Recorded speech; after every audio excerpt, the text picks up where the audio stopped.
देखिए ये आदत धराने से होने वाला है।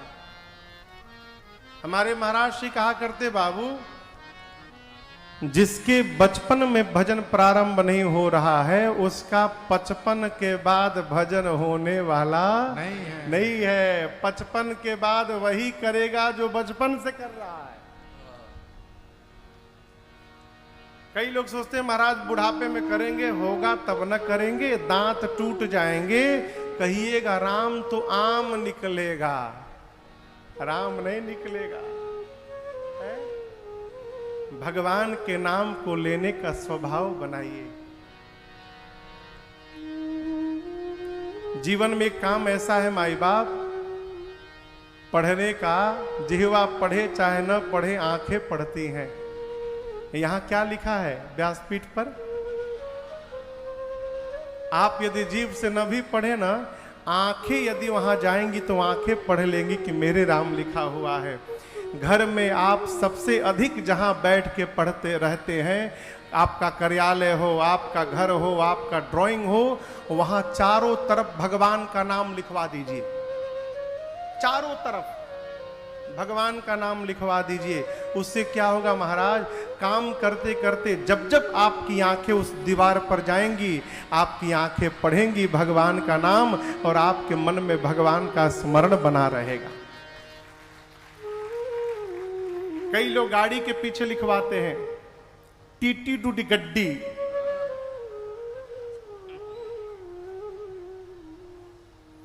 ये गाड़ी के पीछे टीटू डी गड्डी लिखवाने से क्या होगा? हो वहां लिखवाइए जय सिया राम, राम राम, राधे राधे, हर हर महादेव। क्यों?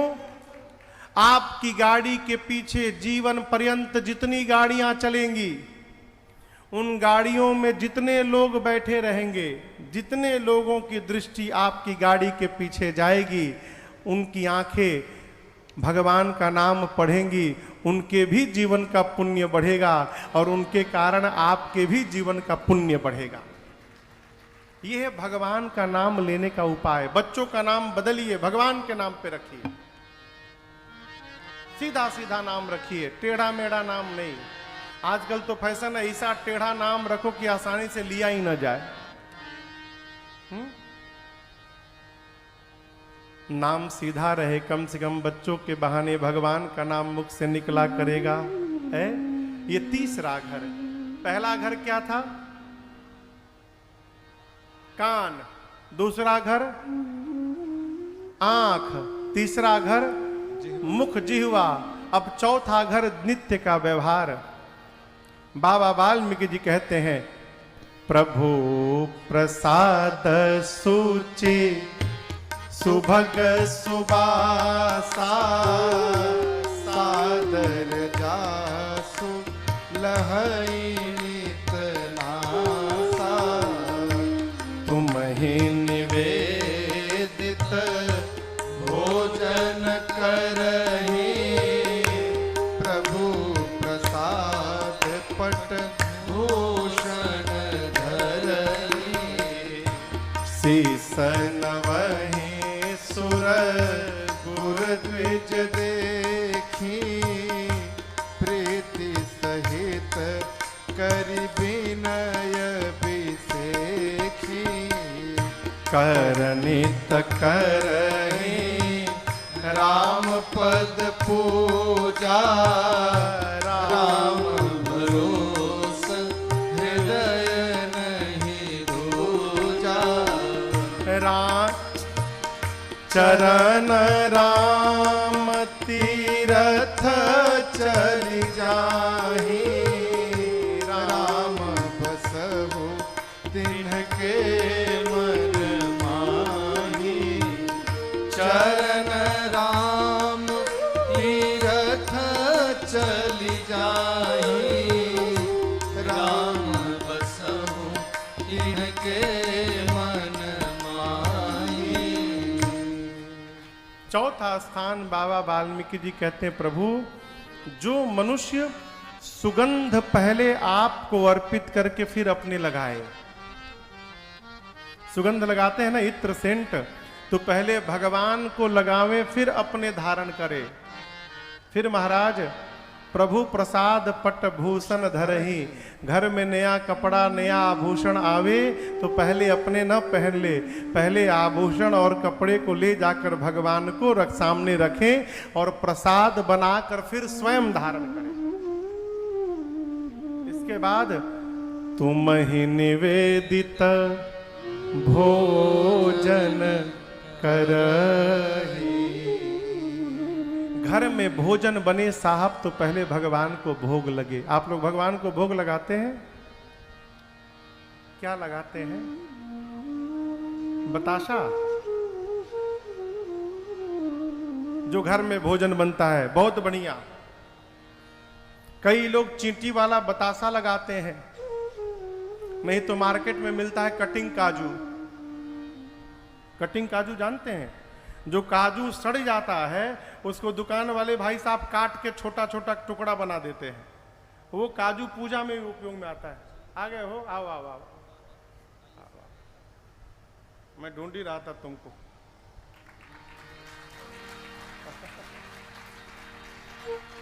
जय हो, धन्यवाद बाबू, संभाल लिए आज। इनके लिए बजाइए, संभाल लिए आज की कथा। हाँ।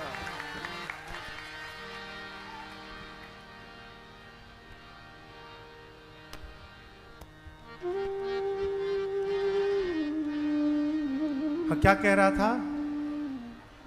कटिंग काजू। हाँ, अपने खा रहे हैं मलपुआ, भगवान खा रहे हैं कटिंग काजू, और कह रहे महाराज कृपा नहीं हो रही है, ई जन्म में होने से रही है। घर में जो भोजन बन रहा है साहब, उस भोजन को ठाकुर जी को भोग लगाइए। भगवान भोजन नहीं पाते, भगवान हमारा भाव पाते हैं। हम किस भाव से खिला रहे हैं? अरे भाव का भूखा हूं मैं, भाव ही अब सार है,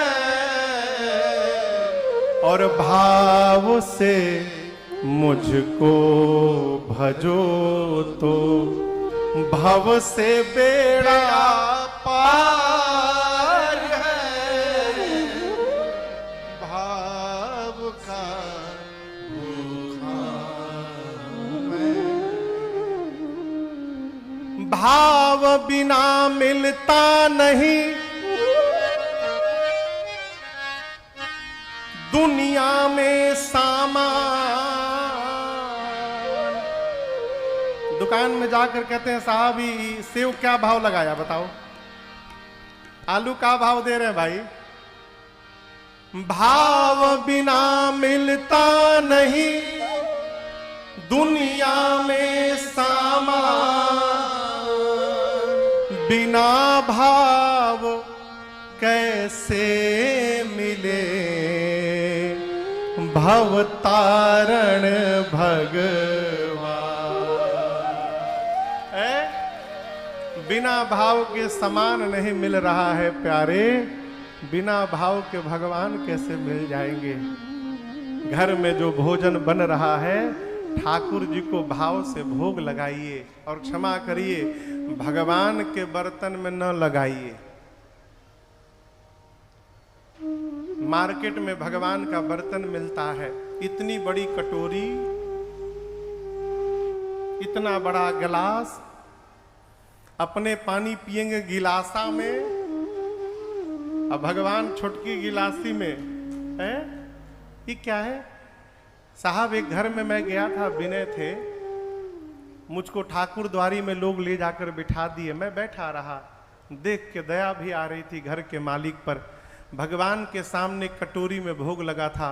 मैं उस कंपनी को ढूंढ रहा हूं जिस कंपनी ने उस कटोरी को बनाया था, उसका पता नहीं मिल पा रहा।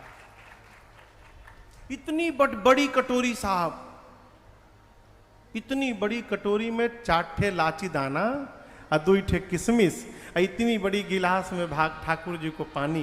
प्रभु पाइए, यही भगवान खाएंगे? भगवान तो खाने के लिए बैठे माई बाप, भगवान को खिलाना कौन चाह रहा है? जो आज भी खिलाना चाहता है भगवान उसके पास आकर भोग लगाते हैं। आपको कर्माबाई की कथा मैंने सुनाई थी। एक अब तो नहीं रहे स्वामी जी, साकेत चले गए। प्रातः पूज्य स्वामी श्री राजेश्वरानंद सरस्वती जी महाराज सरकार एक कहानी सुनाते थे। एक घर में एक लड़के का जन्म हुआ। वो भोजना अवतार था। कौन सा अवतार?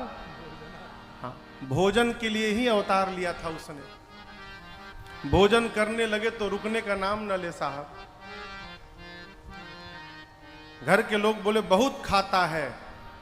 वो बोलता था बहुत नहीं खाता हूं, जितना खाता है उतना ही खाता हूं। जितना मेरा खाता है भोजन का उतना ही खाता हूं। लोग बोलते थे बीच में पानी भी पिया करो। बोलता था बीच आएगा तब न पीऊं, अभी बीच में नहीं पहुंचा, खाने दो। अंत में एक दिन घर के लोगों ने उसे मार के बाहर निकाल दिया। जाओ भागो, कुछ काम करना नहीं है, दिन भर भोजन करना है।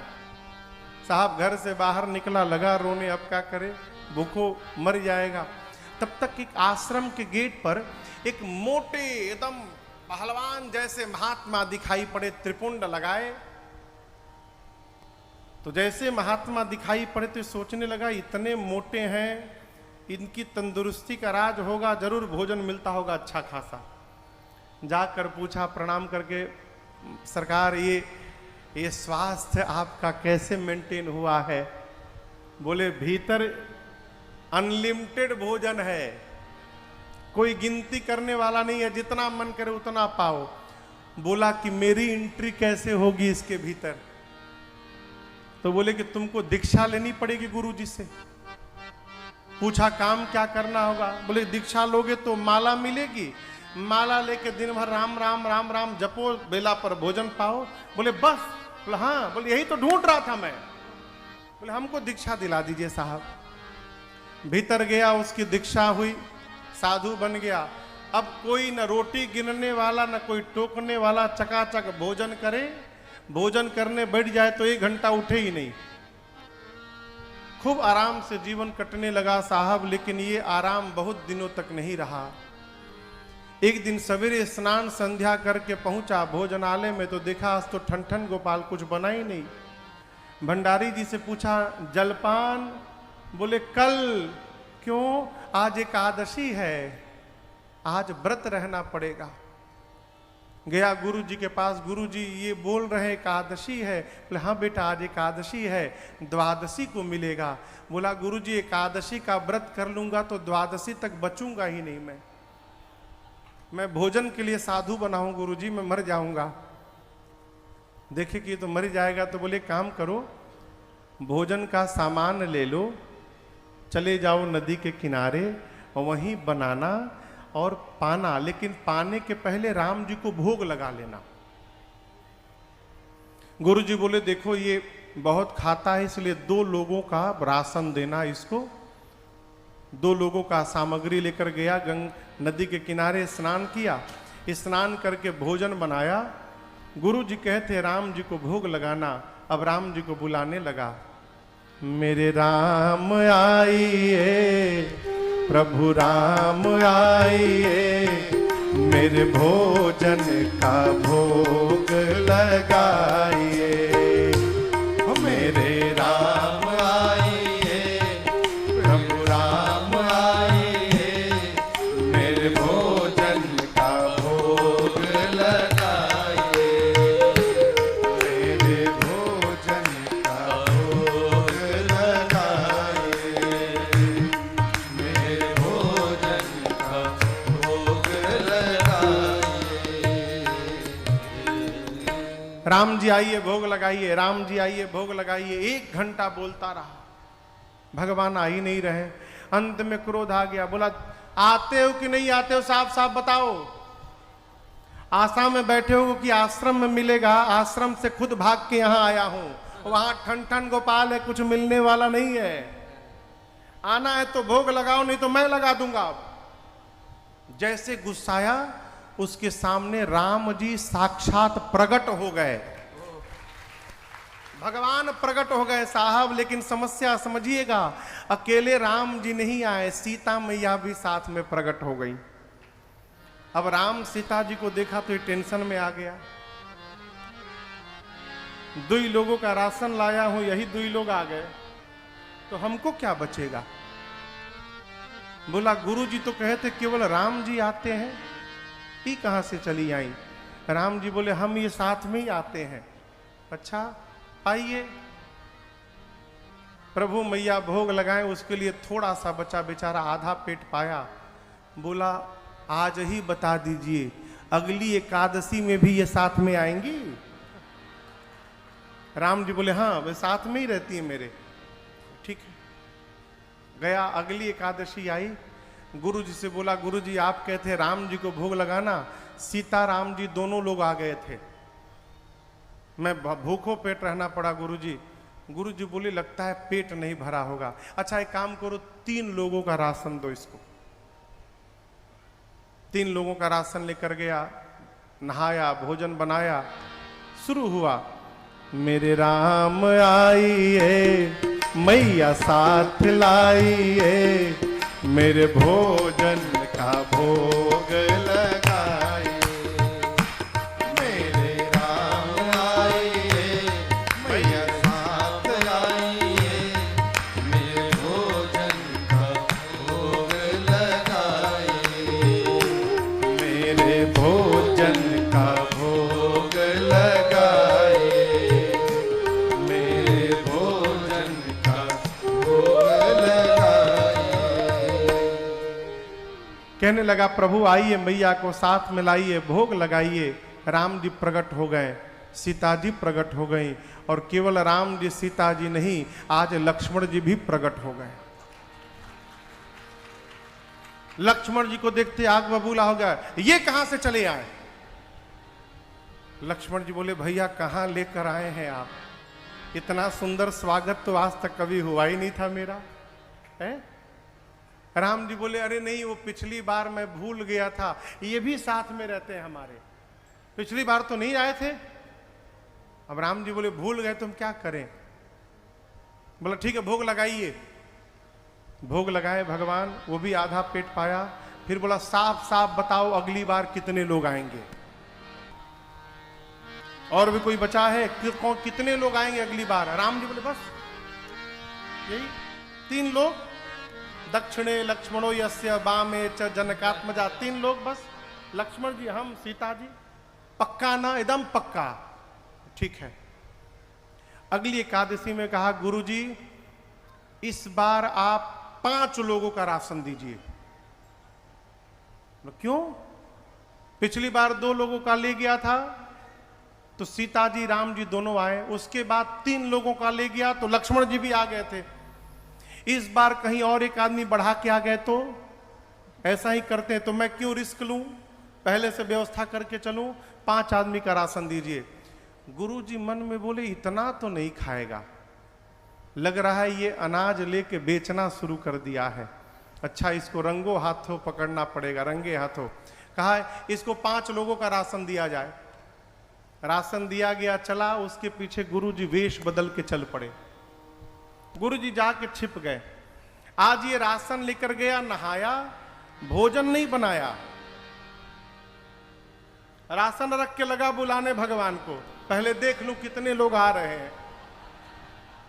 शुरू हुआ मेरे राम आइए, मेरे राम आइए, मैया साथ लाइए, मैया साथ लाइए, भैया साथ लाइए, भैया साथ लाइए, मेरे भोजन का भोग लगाइए, मेरे भोजन का भोग लगाइए, मेरे भोजन का भोग लगाइए। जैसे पुकारा राम जी प्रकट हो गए, सीता जी प्रकट हो गई, लक्ष्मण जी प्रकट हो गए, भरत जी प्रकट हो गए, शत्रुघ्न जी प्रकट हो गए, हनुमान जी महाराज प्रकट हो गए। ये बाप बाप चिल्लाने लगा, आज तो हद कर दी आपने, अपने तो आए आए बानर को भी साथ में लेकर आए हैं। भगवान बोले कहां भोग लगाए। बोले कैसा भोग, कैसा भोग, आज मैंने बनाया ही नहीं, भगवान बोले क्यों नहीं बनाया? बोले क्यों बनाऊं? जब जानता हूं कि मिलने वाला ही नहीं है मुझे, तो मैं मेहनत क्यों करूं? वो सामने पड़ा है राशन, अपने बनाओ, खाओ, भोग लगाओ, जाओ, मैं कुछ नहीं करूंगा। आज बैठ गया, बोला मेहनत करूं मैं और उड़ाएं आप लोग। भगवान बोला अच्छा ठीक है, हम लोग बना के भोग लगा लेंगे। अब हनुमान जी लकड़ी ला रहे हैं, भरत जी लीप रहे हैं मिट्टी से, अब सीता मैया रसोई की तैयारी कर रही है, कोई सब्जी मनिया कर रहा है। गुरु जी को, शिष्य को देखकर दूसरा कोई दिखाई नहीं दे रहा है। गुरु जी को कोई नहीं दिख रहा है और ये एकदम नाराज होकर बैठा है कि आज तो प्राण चला जाएगा मेरा। 5 लोगों का लाए हैं, ये 6 लोग यही लोग आए हैं, आज कुछ मिलने वाला है नहीं मुझे, आज मर जाएंगे हम। गुरु जी के समझ में बात नहीं आई कि आखिर ये बना क्यों नहीं रहा है, बैठा क्यों है। गुरु जी उसके पास गए, जाकर बोले अरे बेटा 5 लोगों का राशन लाए हो और बना क्यों नहीं रहे हो? बोला आपको 5 लोगों का राशन दिख रहा है और यहां विथ फैमिली चले आए हैं, ये नहीं दिखाई पड़ रहा है आपको? इतने सारे लोग आए हैं, ये नहीं दिख रहा है? गुरु जी बोले कहां कौन आया है? मुझे तो कोई नहीं दिख रहा है। अब इसके लिए और समस्या। बोले राम जी, सीता जी, ये हनुमान जी, सब लोग बैठे हैं। गुरु जी बोले बेटा कोई नहीं है। अब वो जाके रघुनाथ जी के चरणों को पकड़ लिया, कहा प्रभु एक तो मैं भूखों मरने वाला हूं आज, दूसरे से आप मेरे गुरु जी को दिख नहीं रहे हैं, गुरु जी को विश्वास ही नहीं हो रहा कि आप आए हैं। गुरु जी मेरे पर उल्टा संशय कर रहे हैं कि मैं झूठ बोल रहा हूं, आप गुरु जी को क्यों नहीं दिख रहे हैं? राम जी बोले देखो मैं केवल तुमको दिखाई पड़ूंगा, तुम्हारे गुरु जी को नहीं दिखाई पड़ूंगा। शिष्य ने जाकर सदगुरु से जब ये बात कही तो गुरुदेव रोने लगे अपने दुर्भाग्य पर कि मैं कितना बड़ा भागा हूं, मैं भगवान सामने खड़े मैं नहीं देख पा रहा हूं। वो बर्दाश्त नहीं कर पाया, जाकर भगवान के चरणों में बैठकर कहा प्रभु मेरे गुरु जी तो मेरे से बहुत ज्ञानी हैं, उनको सारा वेद याद है, मुझे एक मंत्र भी याद नहीं है, उसके बाद भी आप मुझे दिख रहे हैं, गुरु जी को क्यों नहीं दिख रहे हैं? राम जी बोले पुत्र सत्य है कि तुम्हारे गुरु जी बहुत ज्ञानी हैं, लेकिन उसके बाद भी मैं उनको नहीं दिखाई पड़ूंगा। क्यों? क्योंकि जितने सरल तुम हो ना, उतने सरल तुम्हारे गुरु जी नहीं है, इसलिए उनको नहीं दिख रहा। अंत में उसने प्रभु के चरणों में प्रणाम करके निवेदन किया प्रभु मेरे लिए आज एक बार आप मेरे गुरु जी को भी दर्शन दीजिए। तो शिष्य के कारण सदगुरु को भगवान का दर्शन प्राप्त हो गया। अब ये क्या है? गुरु ने कहा था कि भगवान को भोग लगाना फिर भोजन करना, गुरु आज्ञा को उसने शिरोधार्य किया और मान बैठा कि जब तक भगवान खाएंगे नहीं तब तक नहीं खाना है। और उसकी निष्ठा को बचाने के लिए, गुरु के वाक्य पर जो निष्ठा है उस निष्ठा को बचाने के लिए उसके सामने भगवान प्रकट हो गए। ये प्रसंग कहता है माई बाप आप उसी भाव से घर में भोग लगाइए जैसे मानो भगवान घर में भोजन कर रहे हैं। क्षमा करिएगा, लोग सवेरे भोग लगाने के बाद रात को भोग लगाते हैं। दिन में 5 बार आप पानी पीते हैं, क्या एक बार भगवान की याद आती है कि उनको भी प्यास लगी होगी? एक गिलास उनको भी बीच में पानी दिखा दे। आप इसी भाव से यदि भगवान के साथ जुड़े रहेंगे तब जाकर आपको जीवन में भगवत कृपा की अनुभूति होगी। वाल्मीकि जी कहते हैं प्रभु जो आपको भोग लगा के भोजन करे,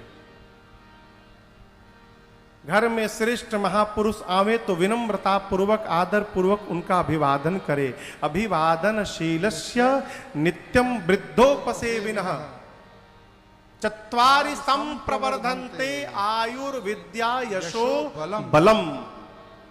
घर में छोटे छोटे बच्चे हैं, है ना, उनको स्वभाव बनाइए, हाय बाय ना करें, गुड मॉर्निंग गुड नाइट ना करें, अभिवादन करें, प्रणाम करें, नमस्कार करें। बच्चे यदि घर में श्रेष्ठ जनों की सेवा करते हैं, श्रेष्ठ का अभिवादन करते हैं, तो इस 2 कार्य से ही बच्चों के जीवन में 4 वस्तुएं अपने आप बढ़ेंगी, आयु, विद्या, यश और बल अपने आप बढ़ेगा। प्रणाम करने के कारण मार्कंडेय जी चिरंजीवी हो गए। आप कहानी सुने हैं, मार्कंडेय ऋषि अल्प आयु लेकर आए थे, अल्प आयु। माता पिता को पता था कि संतान को अल्प आयु है। मां ने एक स्वभाव बनाया, बेटा कोई भी दिखाई पड़े दंडवत प्रणाम करना। नारद जी जा रहे थे, मार्कंडेय जी ने उनको दंडवत किया। नारद जी बोले चिरंजीवी भव। बोले मैं तो अल्पायु लेके आया हूं, चिरंजीवी कैसे होऊंगा? आपका आशीर्वाद झूठा। नारद जी फंस गए, मेरी बात झूठी कैसे हो जाएगी? नारद यानी जिसकी कही हुई बात कभी रद्द ना हो। तो मार्कंडेय ऋषि को लेकर गए ब्रह्मा जी के पास और पहले सिखा दिए थे कि जैसे हमको प्रणाम किए थे जाके ब्रह्मा जी को करना। मार्कंडेय ऋषि जाकर ब्रह्मा जी को प्रणाम किए। ब्रह्मा जी के भी मुख से निकल गया चिरंजीवी भव। नारद जी बोले मैं टेंशन फ्री हो गया, हमारा भार खत्म।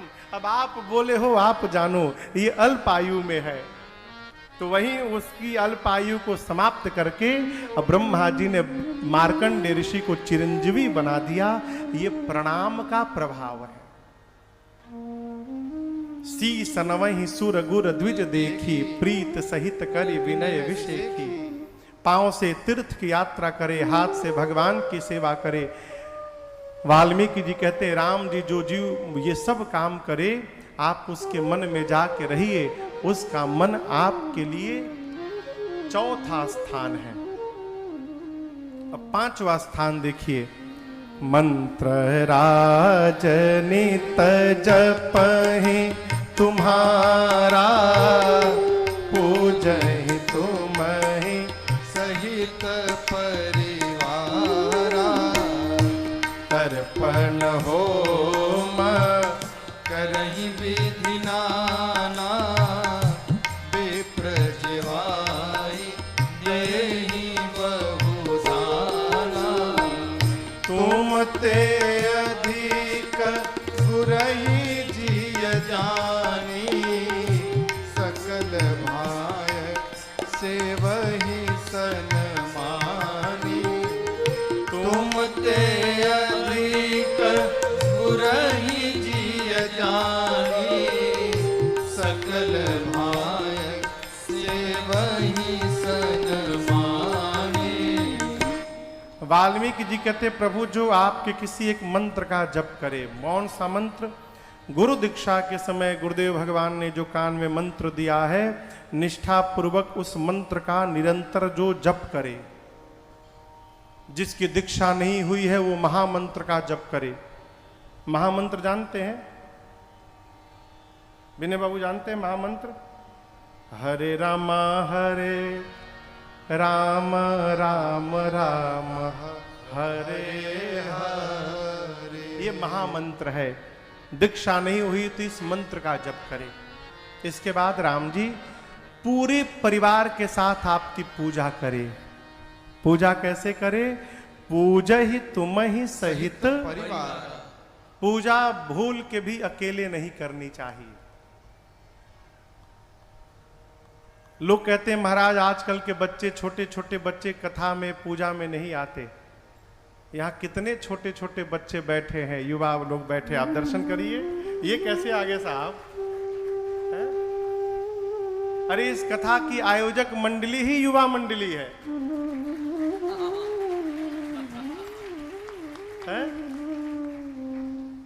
देखिए, यदि आप चींटी वाला बतासा प्रसादी में रखिएगा तो कोई भी बच्चा आपका घर का पूजा में आने वाला, यदि आप चाहते हैं कि आपके घर के छोटे छोटे ये नन्हे मुन्ने बच्चे आपके साथ आरती में घंटी बजावें, तो आप बाजार जाइए और डेयरी मिल्क का बहुत बढ़िया बढ़िया चॉकलेट आता है, खरीद के ले आइए। लाकर उनको रात को दिखा दीजिए और सवेरे का टाइम बता दीजिए कि 7 बजे घंटी बजेगी, आपसे पहले बच्चे नहाकर मंदिर में दिखाई पड़ेंगे आपको। आरती के लिए नहीं, प्रसादी के लिए। बढ़िया बढ़िया प्रसाद लगाइए साहब, बच्चों को लेकर पूजन करिए। क्यों? यदि बच्चों के साथ पूजन करते रहेंगे तो जब आप नहीं रहेंगे उसके बाद भी आपके बच्चे घर में भगवान की पूजा करते रहेंगे, और नहीं तो आपके साथ ही पूजा भी चली जाएगी। महापुरुष लोग आते हैं, अरे हम सब मिलकर आए दाता तेरे दरबार, हम सब मिलकर आए दाता तेरे दरबार, भर दे छोड़ आए दाता तेरे दरबार, हम सब मिलकर आए दाता तेरे दरबार। लेके दिल में फरियाद, लेके दिल में फरियाद, करते हम तुमको याद, करते हम तुमको याद। जब हो मुश्किल की घड़ियां, जब हो मुश्किल की घड़ियां, मांगे तुमसे इमदाद, मांगे तुमसे इमदाद। सबसे बढ़कर ऊंचा जग में तेरा आधार, सबसे बढ़कर ऊंचा जग में तेरा आधार। हम सब मिलकर आए दाता तेरे दरबार, हम सब मिलकर आए दाता तेरे दरबार। तू है सब जग का वाली, तू है सब जग का वाली, करता सबकी रखवाली, करता सबकी रखवाली। हम हैं रंग रंग के पौधे, हम हैं रंग रंग के पौधे। तुम हो हम सबके माली, तुम हो हम सबके माली। पावन बागीचा है ये तेरा सुंदर संसार, पावन बागीचा है ये तेरा सुंदर संसार। हम सब मिलकर आए दाता तेरे दरबार, हम सब मिलकर आए दाता तेरे दरबार। हर दे छोटे सबके तेरे पूरन भंडार, हर से झोली सबके तेरे पूरन भंडार। हम सब मिलकर आए दाता तेरे दरबार। पूजहि तुमहि सहित परिवार, आप पूरे परिवार के साथ भगवान की पूजा करे, तर्पण होम करे। अभी पितृपक्ष चल रहा है, पितरों को जल दीजिएगा, पितरों को जल दीजिएगा। तर्पण होम पूर्णिमा के दिन यथा संभव हो सके तो घर में भगवान की कथा सुनकर यज्ञ हवन करे। हवनोपरांत विप्र जेवाई देहि बहुदाना, ब्राह्मण देवता को भोजन करा के दान दे के संतुष्ट करे। गुरु जी का सम्मान राम जी आपसे अधिक करे।